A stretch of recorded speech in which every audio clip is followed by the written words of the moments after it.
Channel. आज का हमारा टॉपिक रहेगा गुप्त काल, शासन, समाज और संस्कृति। ये जो टॉपिक है ये लिया गया है क्लास 6 की न्यू एनसीईआरटी से और चैप्टर नंबर 9 से। ठीक है, तो न्यू एनसीईआरटी में जो चैप्टर नंबर 8 है उसमें भी गुप्त काल के बारे में ही जानकारी दी गई है। उससे रिलेटेड क्वेश्चंस हम कर चुके हैं, जिसके बारे में मैं 2 वीडियो डाल चुकी हूँ। दोनों ही वीडियो का लिंक मैं डिस्क्रिप्शन में डाल दूंगी, अगर आपको देखनी है तो वहां से देख सकते हैं। तो इसमें आज हम जो इस लेसन से रिलेटेड क्वेश्चन बन रहे हैं वो हम इस वीडियो में डिस्कस करेंगे। जैसे कि फर्स्ट क्वेश्चन मैंने लिखा है, गुप्त काल की शासन व्यवस्था थी उसकी जानकारी का हमें कहाँ से पता चलता है। तो ये है, चीनी यात्री आया है उस टाइम पे गुप्त काल में, उसका यात्रा वर्णन उसने अपनी पुस्तकों में किया है।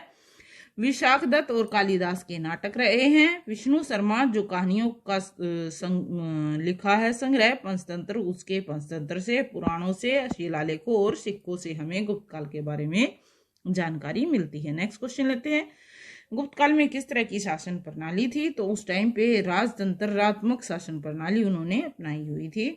गुप्त शासकों ने कौन सी उपाधियां धारण की। तो उन्होंने महाराजा धीराज, परम भट्टारक और परम भागवत जैसी उपाधियां धारण की हैं। सेना को कौन से 4 भागों में विभाजित किया गया था। सेना जो है वो बांटी हुई थी 4 भागों में। तो वो कौन से 4 भाग थे। तो वो 4 भाग थे, जैसे कि थल सेना, ठीक है, कौन सी सेना थी, थल सेना। दूसरी घुड़सवार सेना, रथ सेना और अश्व सेना। और सेना के मुखिया को क्या नाम दिया गया, जो मुखिया होता था मेन, तो उसको हम बलाधिकृत। हाथी सेना का जो भी है उसको महापीलपति, और घुड़ सेना के मुखिया को महाअश्वपति के नाम से जाना गया था।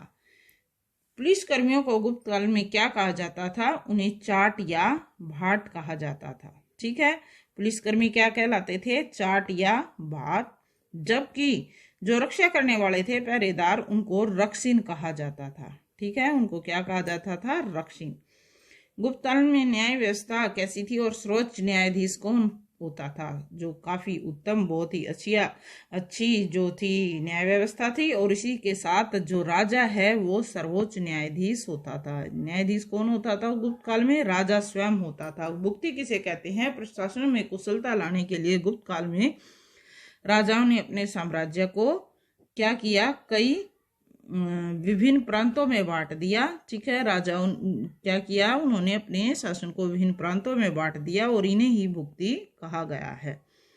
प्रांत का प्रशासक क्या कहलाता था, तो ये राज परिवार से संबंधित होते थे और इन्हें उपारिक, स्थानीय, भोगपति या गोप्ता कहते थे। क्या होते थे ये, राज परिवार से संबंधित होते थे और इन्हें ही उपारिक, स्थानीय, भोगपति और गोप्ता कहते थे। नेक्स्ट क्वेश्चन लेते हैं, गुप्त काल में स्थानीय प्रशासन में कौन कौन से अधिकारी शामिल थे।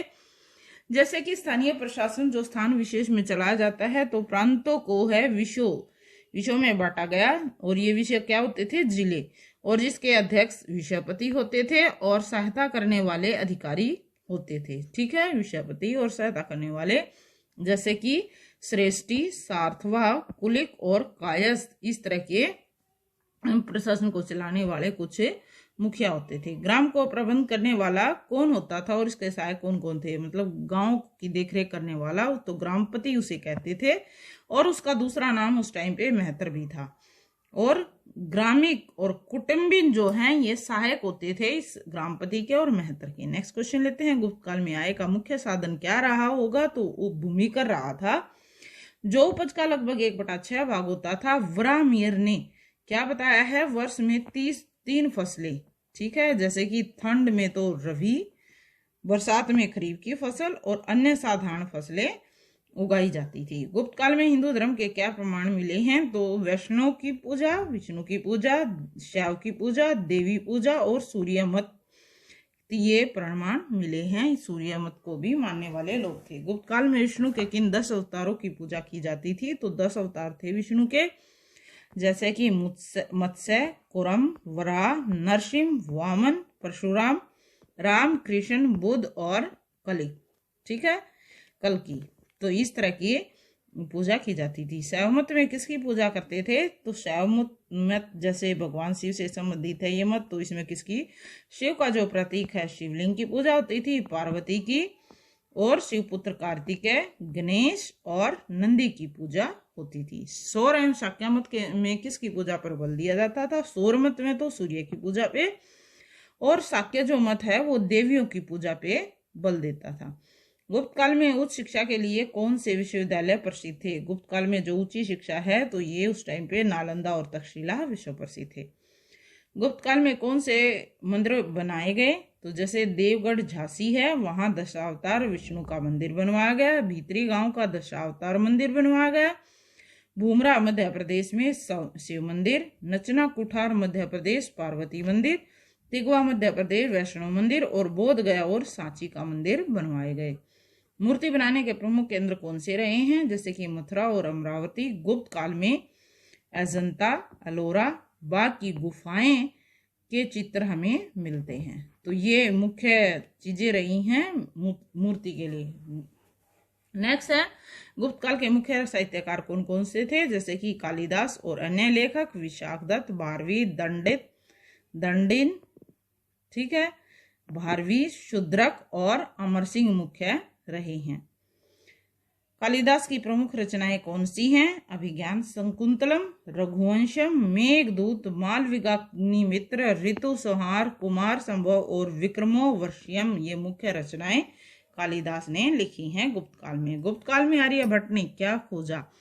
ये जो आर्यभट्ट है इन्होंने ही बताया है कि पृथ्वी गोल है।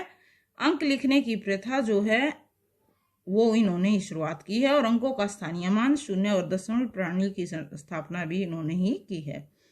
ब्रह्मगुप्त ने कौन सी रचना और सिद्धांत बनाए हैं? तो ये जो है बनाने वाले ब्रह्मास्फुट और गुरुत्वाकर्षण का सिद्धांत इन्होंने दिया है। ब्राह्मण ने किन किन ग्रंथों की रचना की है? तो इन्होंने व्रत संहिता और व्रत जातक की रचना की है।